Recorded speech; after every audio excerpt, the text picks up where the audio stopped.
सांगलीच्या सुंदरनगर वेश्यावस्तीतील महिलांची सद्भावना पाहायला मिळाली। देशाच्या रक्षणासाठी सीमेवर लढणाऱ्या जवानांना आज राख्या पाठवत आपल्या जवानांना रक्षाबंधनाच्या शुभेच्छा दिल्यात। या उपक्रमामुळे सांगलीच्या वेश्यावस्तीतील जय जवानचा नारा घुमलाय।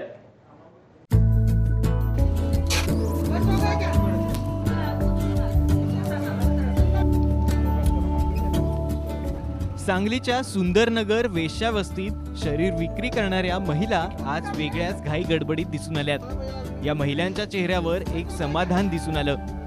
या महिलांनी आपल्या व्यवसायातून काहीशी उसंत घेत आपल्या देशाच्या रक्षणासाठी लढणाऱ्या जवानांसाठी राख्या पाठवल्यात। यावेळी स्वतः महिलांनी भारतीय जवानांसाठी राख्या पॅक करून त्यावर भारताचा तिरंगा लावून या राख्या सीमेवर लढणाऱ्या आपल्या भावांना पाठवल्यात।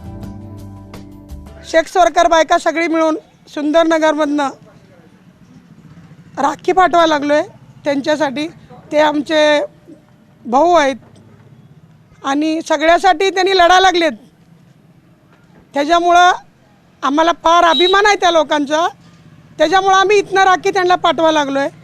समाजात आम्हाला मान्यता नाही आहे, पण आम्ही समाजाला टक्कर द्यायला लागलो की आम्ही बी त्यांच्या बहिणी आहे। सांगलीच्या सुंदरनगर वेश्यावस्तीत आपल्या कुटुंबापासून दूर असलेल्या आणि फक्त शरीर विक्रीच्या कामाशिवाय दुसरं जग माहीत नसणाऱ्या या महिलांना आपल्या भावाकडे जाता येत नाही।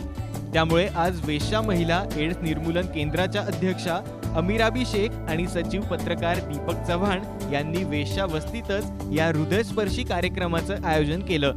या कार्यक्रमात सांगलीचे अपर पोलीस अधीक्षक शशिकांत बोराटे यांनी उपस्थिती लावत संस्थेच्या या उपक्रमाचं कौतुक केलंय। भारतीय जवानांसाठी जो राख्या पाठवण्याचा उपक्रम इथे राबवलेला आहे, त्या उपक्रमाला मला आज हजर राहायची संधी मिळाली आणि त्यांचा उपक्रम हा जवळून पाहण्याची संधी मिळाली। या सगळ्या त्यांच्या कामगिरीसाठी माझ्या शुभेच्छा आहेत। देशाचं रक्षण करणाऱ्या आमच्या सैनिक भावांना राख्या पाठवताना या महिलांचा ऊर भरून आलाय। प्रत्येकीच्या चेहऱ्यावर आपल्या देशासाठी लढणाऱ्या भावाप्रती आत्मीयता दिसून आली। त्यामुळे आज वेश्यावस्तीतील रंगीत दुनियेचं वातावरण भावनिक बनलं होतं। उधर में हमारा भाई लोग है, उधर में हम लोग नहीं जा सकते, हमारा प्रॉब्लम होते है, इसलिए हम लोग भाई को तरफ से हम लोग राखी भेज दिया। वो उनके घर नहीं जा सकते, उनको घर में नहीं जा सकते, इसलिए इधर से राखी भेज दिया। रक्षाबंधन हा एक कौटुंबिक जिव्हाळा राखणारा सण आहे। मात्र ज्या वेश्या महिला आपलं घरदार सोडून या व्यवसायात अपघातानं आल्या आहेत, त्यांना मात्र आज खरोखरच आपल्या भावाची आठवण झाली। त्यामुळे आज महिलांनी कौटुंबिक सोहळा अनुभवला। विजय पाटील, साम टीव्ही, सांगली।